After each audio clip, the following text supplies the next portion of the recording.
Opioid-involved overdose deaths are on the rise. More than 100,000 people in the U.S. died from a drug-related overdose from 2020 to 2021. But for this mother, it's more than just a statistic. It was her son. Take a look. My son's life ended the day his new life was supposed to start. Jeremy was the firstborn, smart, cute, a happy-go-lucky kid. And then when he was about 22, my youngest son came to me and said, Jeremy's using some really bad drugs. I remember this chill like coming through my body. I just said, heroin? And he said, yes. It was like a knife in my heart, because that to me was a death sentence.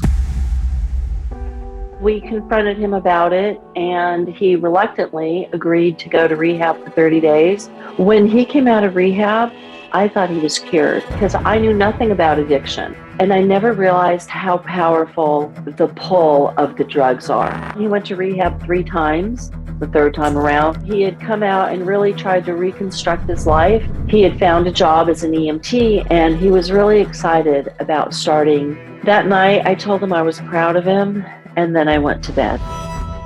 The next morning, I got up and I went to see if he was ready, and he was just slumped over his bed. I went over and I shook him. There was no life to him. And his lips were all blue. And I was shaking him like to wake him up. I called 911, but I knew he was already dead. I knew he was gone.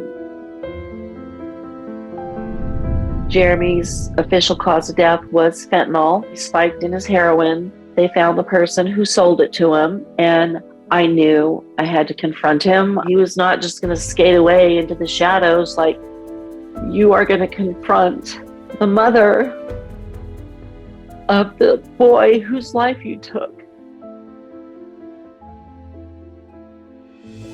At court, Rose finally had a chance to confront her son's dealer, Chris.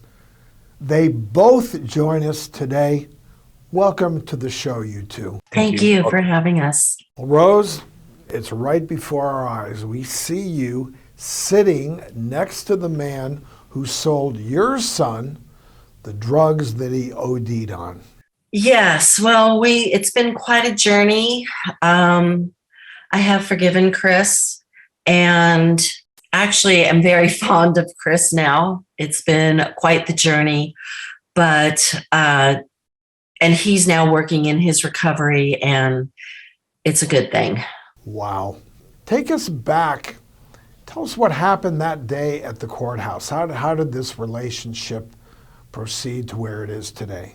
Well, it had been bothering me, so I knew I had to confront him. Not so much to berate him, but to find out. He was probably the last person who saw my son alive. And I just had some questions. And I was just shaking, and I went up to him and I said, Chris, I said, I'm Jeremy's mom, and I'd like to talk to you. And immediately he said, I know who you are. And I said, I have some questions. And he said, whatever you want to ask me, but I am so sorry. And I regret doing it. I knew I should not have sold him the drug. Something told me, but I did it anyway. And, with him being that forthright, it kind of opened the gates to forgiveness as far as I'm concerned. He was very honorable and respectful of my son and me. And he told me that he suffered from addiction himself. And I immediately understood him because I know how my son suffered. I know how Jeremy suffered from addiction. He wanted to quit. He couldn't quit. And he was so guilt-ridden with it. And being an addict himself, I felt for him. I did. I had compassion for him. And I said, you're meant to be here. God didn't take your life. You're alive. And I want you to know that I forgive you.